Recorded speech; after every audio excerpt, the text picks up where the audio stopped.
സ്വന്തം പേര് തന്നെ ബ്രാൻഡാക്കി എടുത്ത ഒരു മാധ്യമപ്രവർത്തകയാണ് ധന്യ വർമ്മ. ബോംബെയിൽ ന്യൂസ് റീഡറായി കരിയർ ആരംഭിച്ച ധന്യ ഇന്ന് സെലിബ്രിറ്റി ഇന്റർവ്യൂവർ എന്ന പേരിൽ എല്ലാവർക്കും പരിചിതയാണ്. സിനിമ, രാഷ്ട്രീയ, സാമൂഹിക രംഗത്തെ പലരെയും ധന്യ അഭിമുഖം ചെയ്യുന്നുണ്ട്. പലപ്പോഴും പലതും വൈറലും ആവാറുണ്ട്. മറ്റൊരു യൂട്യൂബ് അഭിമുഖങ്ങൾക്കും കിട്ടാത്ത സ്വീകാര്യത ധന്യയുടെ അഭിമുഖങ്ങളിൽ കാണാൻ സാധിക്കും. സംസാരിക്കാൻ എത്തുന്ന സെലിബ്രിറ്റികൾ എല്ലാം ധന്യയുടെ മുന്നിൽ വളരെ കംഫർട്ടായിട്ട് ഇരിക്കുന്നതാണ് കാണുന്നത്.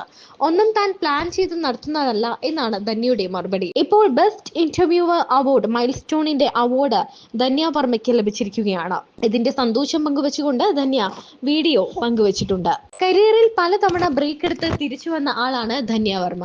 വിവാഹശേഷവും കുഞ്ഞുങ്ങൾ ഉണ്ടായതിനു ശേഷവും എല്ലാം കരിയറിൽ നിന്ന് ബ്രേക്ക് എടുക്കുക എന്നത് പ്രധാനമായിരുന്നു. എന്നാൽ ആ സ്പേസിൽ അതുപോലെ അതിനേക്കാൾ ഗംഭീരമായി തിരിച്ചു വരാൻ സാധിച്ചത് ഹാർഡ് വർക്ക് ഒന്നുകൊണ്ട് മാത്രമാണ്. ഏറ്റെടുത്ത കാര്യം ഏറ്റവും നന്നായി വളരെ വൃത്തിയായി ചെയ്യണം എന്ന കാര്യത്തിൽ ധന്യയ്ക്ക് നിർബന്ധമുണ്ട്.